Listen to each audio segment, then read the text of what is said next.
We will now start with a roll call of all the members. Thank you, Chair. I will go through the list of members. Please indicate if you're present when I call your name. Mayor Gallego, Mayor Giles, Chair Hartke. Here. Thank you. Mayor Hermosillo, Mayor Osborne. I'm here. Thank you. Mayor Peterson. I'm here. Thank you. Mayor Wires. I'm here. Thank you. Chair, we have quorum. Thank you so much. Our next item is call to the audience. MAG provides the opportunity for public comment on items that fall under MAG's jurisdiction that are not on the agenda. Information items are items on the agenda for discussion, but not for action. Members of the public are invited to submit written comments via the MAG's website, and any comments received 2 hours prior to the meeting have been shared with committee members in advance of the meeting for consideration and will be included in the formal meeting minutes. So staff, I understand that we have not received any online comments for a call to the audience? Thank you, Chair. That is correct. We have not received any comments for today's meeting or for any other agenda item. Okay, thank you so much. Our next item is item number 3, informational items. There are no items for information only, so we will proceed to agenda item number 4, approval of the consent agenda. Items 4A, approval from the June 13th, 2024 is on the consent agenda. Does any member of the board have questions about the minutes? Hearing none, and I understand again there is no comments from the public. So is there a motion to approve consent item 4A? Chair Bridget Peterson, I move to approve 4A. Chair Eric Osborne, I second that. Thank you, mayors. And I guess if everyone will take point in the voice vote by turning on your cameras, unmuting your audio. We need to see your beautiful faces in this voice vote. Leave your cameras on until after the roll call vote so staff can count the people's names whose cameras are not on. So all in favor say aye. Aye. Aye. Those opposed say nay. Staff, I think we have everybody on, so that should count as a unanimous vote. Am I correct with that? Correct, Chair. The motion passes. Thank you so much. Item number 5 is acceptance of $150,000 from the Nina Mason Pulliam Charitable Trust to Housing Opportunities and Mentorship and Educational Technical Assistance Home TA Program. This item is on the agenda for action and will be presented by Sapna Gupta, Assistant Deputy Director. Sapna. Thank you, Chair and members of the board. We're excited to announce that in September, we received an additional $150,000 from the Nina Mason Pulliam Charitable Trust to support the Housing Opportunities in Mentorship and Education Program, known as the Home TA program. As background, Home TA was funded by an initial $500,000 grant by the JP Morgan Chase Foundation, and this board accepted the funds in January of this year. The goal of the program is to build and preserve capacity communities in the region through customized technical assistance training that focuses on how to preserve and build housing that is attainable. The topics for the technical assistance have been identified and prioritized by local and tribal governments in the region. The MAG Human Services Community Initiatives Committee and the MAG Human Services Technical Committee have provided guidance and input on the program, and we're pleased to report that 100% of this $150,000 grant will go towards funding additional technical assistance, bringing the total amount of funding for technical assistance to $510,000.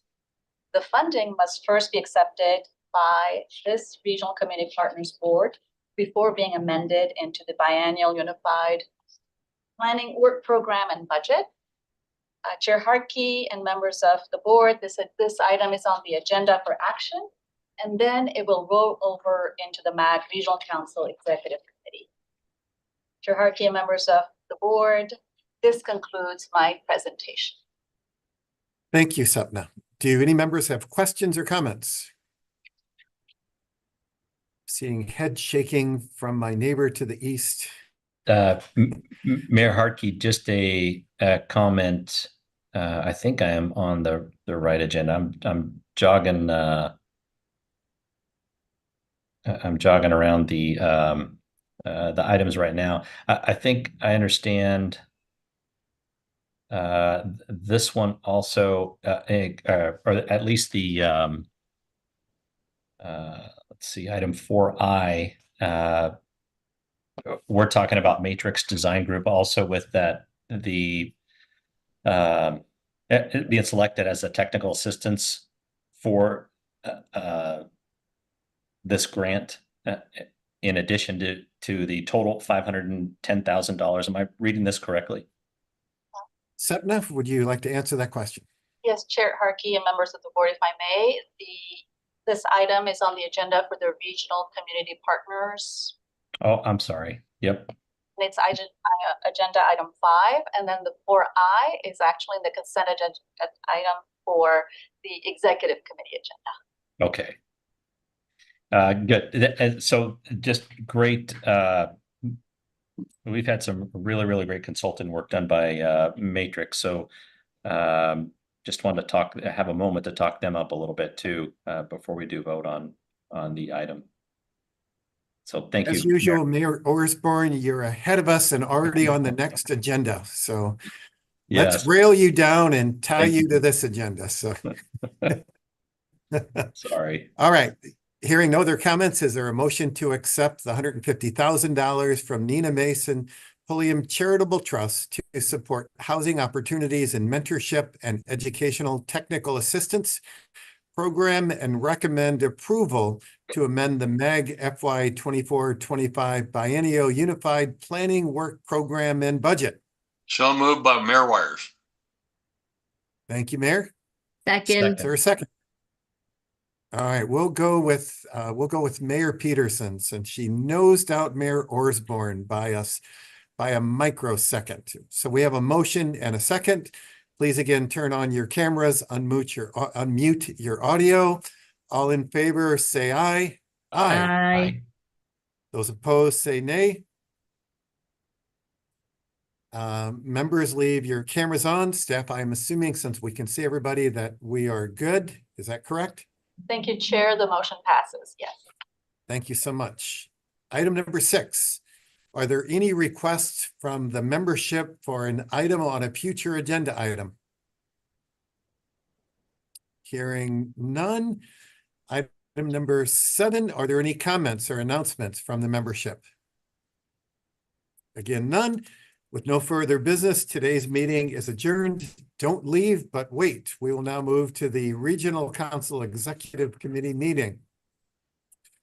I would like to call to order the Regional Council Executive Committee meeting. And staff, please do a roll call of all the members. Thank you, Chair. I'll go through the list of members. Please indicate if you're present when I call your name. Mayor Gallego, Mayor Giles, Chair Harkey. Present. Thank you. Mayor Hermosillo, Mayor Osborne. Present. Thank you. Mayor Peterson. Present. Thank you. Mayor Wires. I'm here. Thank you, Chair. We have quorum. Thank you so much. And my understanding from previous, but just to articulate it, we have no written comments that we will respond to. Is that correct, Sipna? Thank you, Chair. That is correct. Great. We will proceed to item number 3, but there are no items for information only, so we will go to number 4. Approval of consent agenda. Items 4A through 4I are on the consent agenda.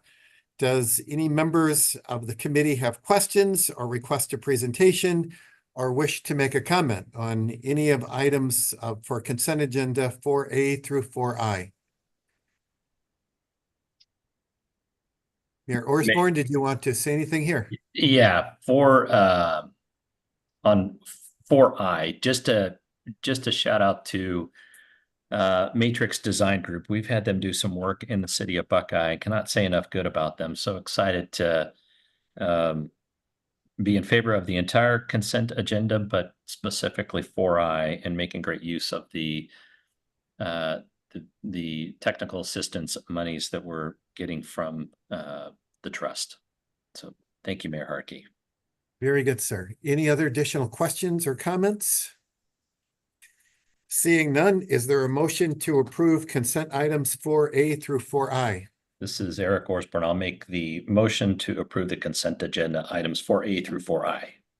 Thank you, Mayor Orsborn. Is there a second, please? Second, Bridget Peterson. Thank you, Mayor Peterson. Again, keep your cameras on and keep it on till afterwards. All in favor, say aye. Aye. Aye. Aye. Any opposed? Seeing none, this passes, and just to make it official, SAPTA affirmed that for us. Thank you, Chair. The motion passes. Great. Next item is item number 5, air quality update. Mr. Zucker will introduce this item. Ed. Thank you, Mayor Harkey, members of the Executive Committee. You get regular air quality updates. I know you guys know most of this information. Wanted to bring this today just for some quick conversation because of some conversation that happened at the West Valley Mayor's meeting. Mayor Orsborn and Mayor Wires were both there. The item at that meeting last week was at the request of Mayor Shope of Litchfield Park, who wanted to have a conversation about strategy, and also then was asked that we would communicate this also to the Executive Committee. I think that's important as well. So if you'll bear with me for just a second, I'll do a quick overview of what we talked about, what I discussed with them, and Mayor Orsborn, Mayor Wires can talk also from their hearing of the meeting as well about the conversation. And Mayor Shope was really interested in talking about strategy moving forward. So just want to have that opportunity with you all as the leadership of the MAG Regional Council. So real quick, just to set the stage, as you've heard, we are in ozone non-attainment.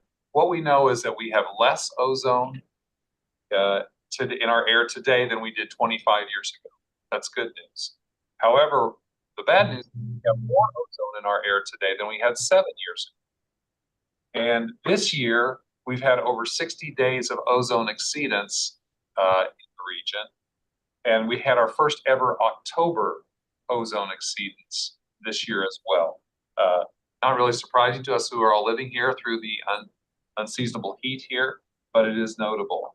We are currently at 80 parts per billion of value that we're assigned, and the maximum that the EPA sets is 70. So we're significantly over that. So that's sort of our baseline. And the Clean Air Act sets the standard, designates EPA to set the standard as a health-based standard. So EPA has to only take into consideration health and advice from public health experts. The Clean Air Act does not allow other considerations in setting the standard. And that's sort of the baseline. We know that we are moving to serious non-attainment. We've talked about that. And we really do not have a pathway under current conditions to make a 70 parts per billion that would take us out of serious non-attainment without some creativity with the EPA. We know that 80% of the ozone that we experience comes from something that we don't control. It's either natural sources, it comes from Mexico, it comes from Asia, it comes from sources that we can't regulate here at the local level. We also know that we have consequences of sanctions on our federal funding and increased requirements for businesses. And we are focused on not moving beyond serious to the next level. But to do that, we know we've communicated we need help from the EPA. Even with their limitations in the Clean Air Act, we need their help. We talked about our regional economy is growing, as you all know very personally from each of your cities. Clean industry is really the future here between chips, batteries, solar, electric vehicles. It is the green economy of the future is happening here in Maricopa County and Pinal County. And investments in transportation, like you've championed in Prop 479, are critical to clean air. We have allies in this fight. We have our own delegation. Senators Sinema and Kelly have been champions, as well as primarily Congressman Stanton and Gallego on the House side. Those four have been very active with us in talking to each of you and to us about what can be done and working with EPA. In fact, Senator Kelly was instrumental in getting the EPA's second highest level official, the person in charge of air quality, out here for a meeting with business and mayors. We also have partners in the Intermountain West, which includes Denver, Salt Lake City, Las Vegas, Reno, Boise, Fort Collins, Colorado Springs, and Provo, Utah, among others. That group has met on and off over the years, but we recently convened specifically on air quality, most recently in June. The executive directors, including myself, sent a letter to the EPA requesting some very scientific analysis that covers all of us. Normally, EPA only goes region or city or MPO by MPO, air quality district by air quality district. We've asked for something broader for the entire West to be done by EPA. And we also have a legal advisor that MAG has procured back in Washington, D.C., a firm named Crowell and Mooring. Our person, Bob Myers, was a former air quality director under the George W. Bush administration, EPA, and is our legal advisor now, and has been extremely useful. And thank you for authorizing us to contract with them. To go to our slide real quick. So you have seen this before, but I just reemphasize, really our three-prong approach has been as follows. And we talked about this all the way back last year. It's sort of a pyramid building on each other. The first thing we know we have to do in the region is decrease ozone. And you do that by controlling the stuff that goes in the air that creates ozone. That's the things like transportation investments. Maricopa County issues rules to lower that. And we have been lowering the stuff in the air. We need to continue to do that wherever we can. The county currently has rules in process to regulate composting, big composters, where that puts volatile organic chemicals and compounds in the air. And they're also have new rules to regulate architectural coatings, which is basically a fancy word for paint, to try and reduce the stuff that goes in the air as well. We also communicate closely with DEQ, Arizona Department of Environmental Quality, to coordinate on what they can do, because the state has a role in limiting the things that go in the air as well. The second level of that, the next one, Tyler, if you would, is we need to have a demonstration with EPA about the stuff that's coming into our air from outside of the region, internationally, both Mexico and Asian transport. And that's a very technical thing that EPA has struggled with, and that's where Senators Kelly and Sinema have been instrumental in pushing them. And then our third piece is to engage with the federal partners directly to get relief, to get flexibility, to get creativity. Again, that's where our senators and congressmen have been helpful in that. We have been pushing them to identify what's in our control and what isn't, and give us a pathway to exclude what isn't in our control. That's a little tricky with the Clean Air Act, but we want to push them on that. The next slide is the same sort of three-part test that we're doing of what we're working on. We've got to turn off the sanctions clocks. We will do that, which means we're going to submit a plan to EPA by May 17th, 2025, with very specific things that EPA has told us we need to give them on paper in order to turn off the sanctions. We will meet that deadline. Matt is here and he's assured me they've got that in their sights. The next part of our effort is developing a plan by January 1st of 2026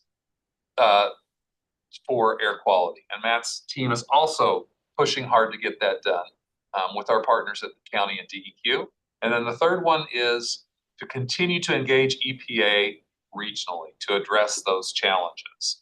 And among that is this sort of Intermountain West group that's working together. Senator Kelly is pushing, the Intermountain West group is pushing, And Mayor Schoaf's suggestion was whether we need to engage yet even more resources as a group to push our Western situation with EPA.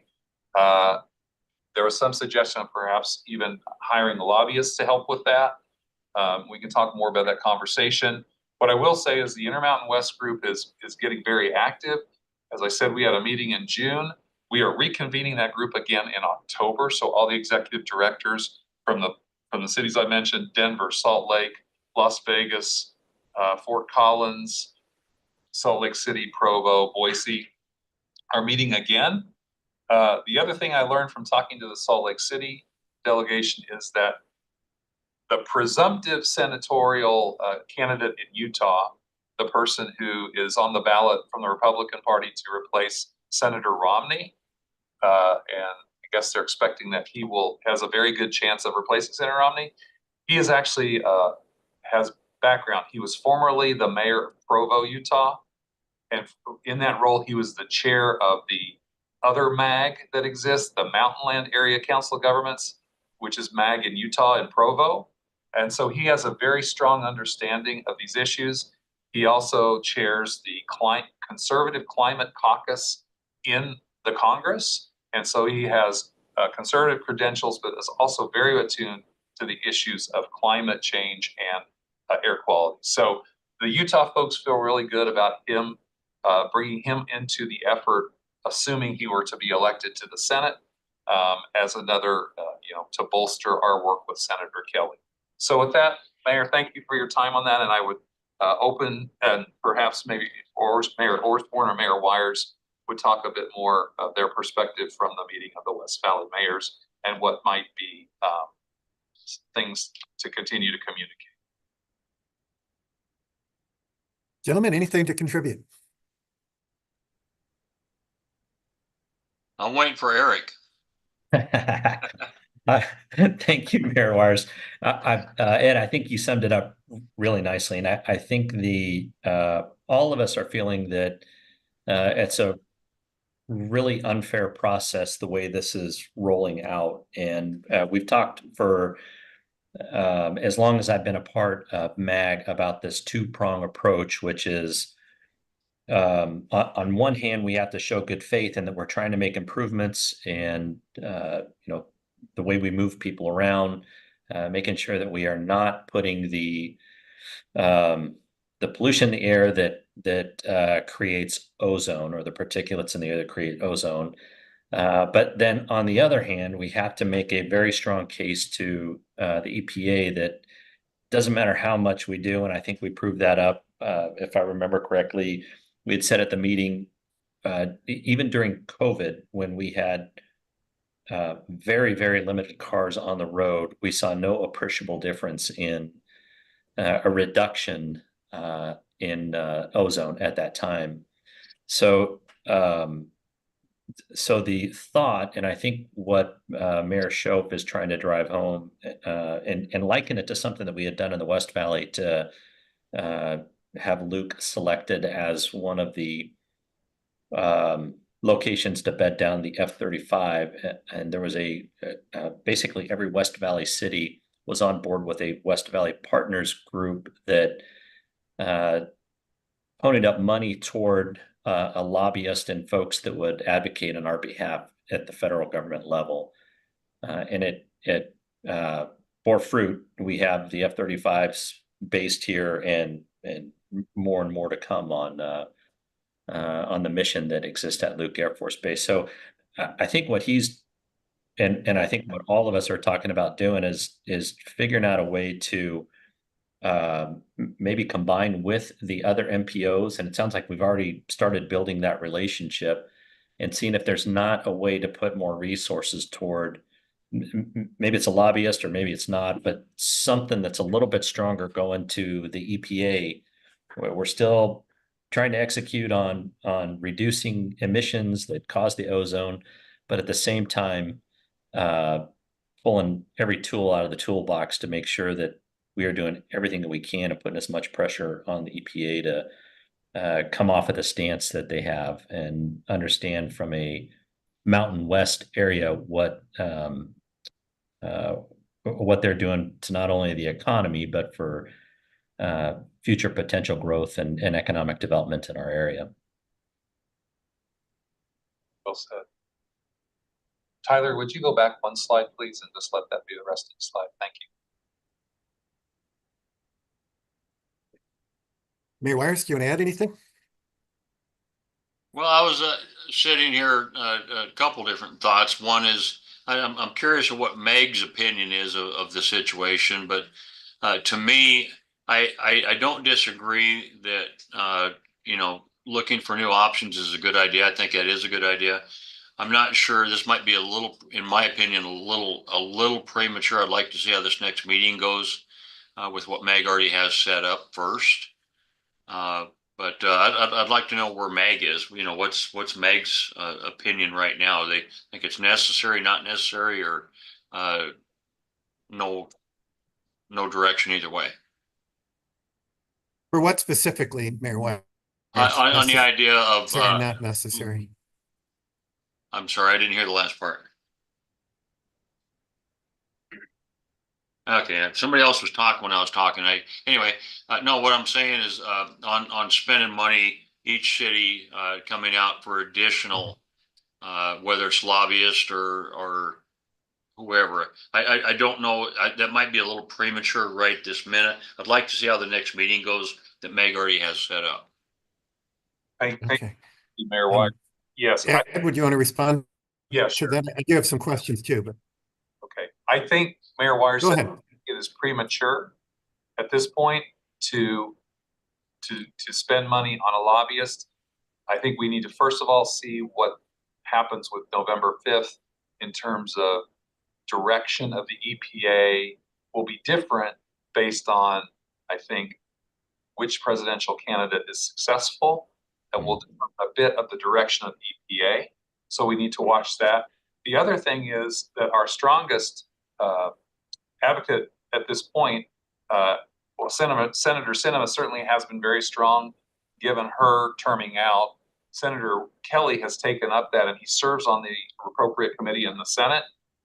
We need to also understand where the Senate is. Senator Kelly may be in the majority party, he may be in the minority party, and that will kind of affect his influence on this. Certainly, he will be the senior senator from Arizona and will have great influence, but depending on the structure of the committees will determine exactly how much more influence he does or doesn't have. That's why I think it was important to make the connection in Utah with who they presume to be the replacement for Senator Romney. They told me, will be a strong advocate for us on the Republican side. So I think we're a winner either way, because between us and Utah, we will have strong senators in the appropriate places to push. So long way to get to. I think it's a little early to think about it. I think we should continue this engagement with the Mountain West folks, which again, as I said, we're going to do in a couple weeks, and continue to find opportunities.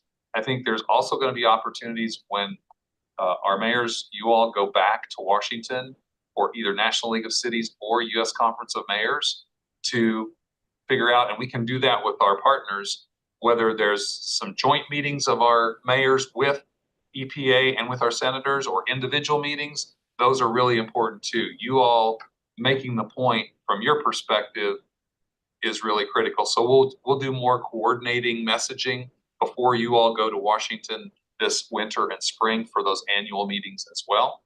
But I think we would want to continue to monitor this opportunity with our partners, but it's too soon to jump into something specific. Thank you. Could you also maybe poll at sometime soon which mayors are going to be at either of those? I'm still undecided with U.S. Conference. I'm going to be certainly there at NLC, but I would love to know that and to see maybe we could get some strong caucusing here. But I do have another question too. Is there any way that we could find some put up some monitors in West Buckeye, Maricopa, Queen Creek, Casa Grande that clearly would not have the influence of the valley ozone, just to try to establish, you know, what is basal, what is transport? Are we doing that and I'm just not aware of that? Or is that an idea worth considering? Or tell me your thoughts on that. Is there a way to establish transport or base level ozone? Great question, Mayor. And actually, we do have that something similar to that. Matt can explain about our monitors and what's our baseline monitor. Yeah, thank you, Mayor Harkey. So yeah, there are ozone monitors that exist outside the non-attainment area, either run by the Arizona Department of Environmental Quality, or there's also some run by Pinal County and Pima County districts. And so we do have a pretty good idea of how our air compares to, how the air in the valley compares to other places throughout the state. We also have generally the La Paz monitor, generally kind of considered our background monitor, which is west. And that one, we're still getting exceedances at the La Paz monitor. So talk a little more about the Alamo Lake Correct. Lake monitor in La Paz County. Yeah. Does what for you? So the Alamo Lake is usually our good sense of the monitor from when the wind is coming from the west. So that gives us an idea of the base ozone values that are coming in, being transported from California, Asian transport in general from the west. And that monitor is kind of averaging, I would say, over the summer season around 68 parts per billion, so just barely below the standard. So that tracks pretty well in that about 80% of our ozone coming in is from outside the region. So that's a pretty firm number that both our modeling and EPA modeling agree with, and also the air quality monitors that are out there agree with this as well. Almost every single monitor in the state of Arizona has an ozone value of at least 63 or higher. So even places like Grand Canyon and the Petrified Forest all have values that are in the low 60s at a minimum. So those monitors do this fair. I've never been to Alamo Lake, but I'm told it's very remote and very pristine. Yeah. And so that sort of functions in the role that you were talking about. Yeah, to me, that's fascinating that EPA will not take that base consideration. And yeah, Alamo is, it's pretty out there. I agree. Yeah. Yeah. Okay, thank you. Council, any other questions or comments related to item number 5? Okay, moving on. We'll make sure that we are talking more specifically to this effort when we give air quality updates in the future, to just kind of keep tying this thread together for Mayor Schoaf and others, because I think the suggestion is right that we need to be unified and find as many allies and partners as we can. And we certainly will poll to find out who's going to NLC and who's going to Conference of Mayors, and work in both cases for those who are there to get meetings that will pitch this issue on our behalf. Yeah. Yeah. And if we have the potential of meetings, that might sway me or sway several of us if we could do something distinct and notable there related to this, but that's probably needs to be decided sooner or later whether we could set those up just to get into these things or decent flights, etc. Thank you. Thank you. Item number 6, Executive Director's Report. Ed Zucker. Mayor, you've heard more from me than you wanted to today, so no. Not true, sir. Not true. Item number 7, legislative update from Audra Koester. Thomas, Assistant Executive Director. We don't have any. I will put on the record what we talked about before the meeting started officially, which is that there is a new mayor in Avondale. Mayor Panetta was appointed last night, and he will serve the remainder of Mayor Weiss's term, and he will continue serving because he is the mayor-elect of Avondale.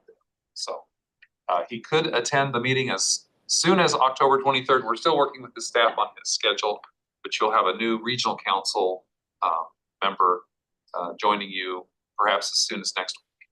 Thank you, Mayor. Thank you. Item number 8, requests for future agenda items. Are there any? Hearing none. item number 9, comments from the committee. Hearing none. Thank you, council, for your attentiveness and your attendance, and we will see you at our regional council next week. That concludes the business and our meeting. Thank you. Thank you, Mayor. Great job, Mayor. Thank See ya. you. Goodbye.